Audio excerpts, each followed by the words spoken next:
نن سبا وخت کې دغه وایرس د وجې نه مسلمان ډېر زیات په تکالیفو کې دي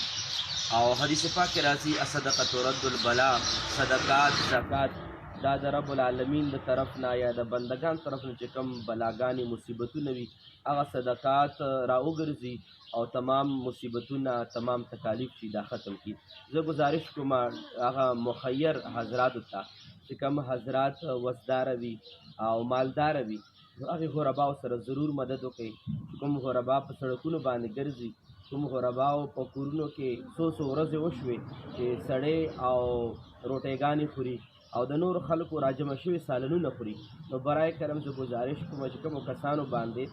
زکات فرض دی او هغوی په رمضان کې ورکول غواړي، برای کرم خپل زکات یو کال نه پوره کېدو نه وړاندې هم تاسو ورکولی شئ. الله تبارک تعالی په جنات کې قبلیږي. هغه زکاتونه چې کوم تاسو ته الله تبارک تعالی طرف نه فرض دي کار دا ده چې هغه اوس تاسو وباسئ، فقراو ته یې ورکئ، غرباو ته یې ورکئ، هغه مسکینان هغه غریبان چې هغوی د روټۍ په تلاش کې دي نو هغوی ته کورونو ته راشن ورولېږئ بغیر د ریا نه، بغیر د خلکو ته د شومنټ نه، بغیر د سیاست چمکولو نه، بلکې د الله تبارک تعالی د رضا دپاره دا پیغام ما تاسو په جناب کې وړاندې کو. امید لرم چې زموږ څومره کتونکي دي هغه په دې باندې عمل وکړي او زموږ په چم ګاونډ کې څومره غربا غریبانان مسکینان پراته دي هغوی سره موږ مدد وکړو. دوستانو تاسو زموږ بره یوټیوب چینل هم تاسو وینئ هغه هم سبسکرایب کړئ او همدغه شان زموږ ویډیو چې دا شیر کړئ نور خلکو ته ورسېږي دا پیغام. کیدای شي چې په دغه ثواب کې ستاسو هم زموږ سره شریک شي او په دغه ویډیو باندې زموږ دوستان عمل وکړي، څوک صدقه ورکړي، څوک زکات ورکړي، هغه ثوابونه هم تاسو سره انشاءالله شامل حال شي. زموږ یوټیوب چینل په بره ویډیو نه بره تاسو ته لیکلی شوی دی او کاپي شوی دی، هغه هم تاسو سبسکرایب کړئ. زموږ یوټیوب چینل باندې تاسو زما ویډیوز کتی شئ، خو بهرحال زما مقصد او غرض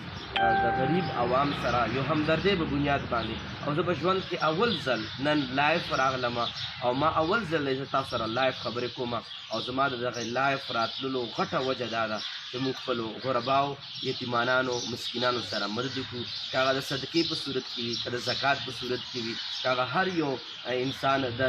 نظرونه چا باندې پاتې دي، قسمونو د کفارې په چا باندې پاتې غرباو فقراو له یې ورکړئ چې هغه دعاګانې چې زموږ ستاسو مقدر بدلولی شي انشاءالله زموږ ستاسو دا مقدر ضرور بدلولی شي چې کوم کرونا وایرس په صورت کې زموږ ستاسو سره شریک دی. الله تبارک تعالی دا موږ له عمل کو توفیق نصیب فرمایي. السلام علیکم ورحمة الله وبرکاته.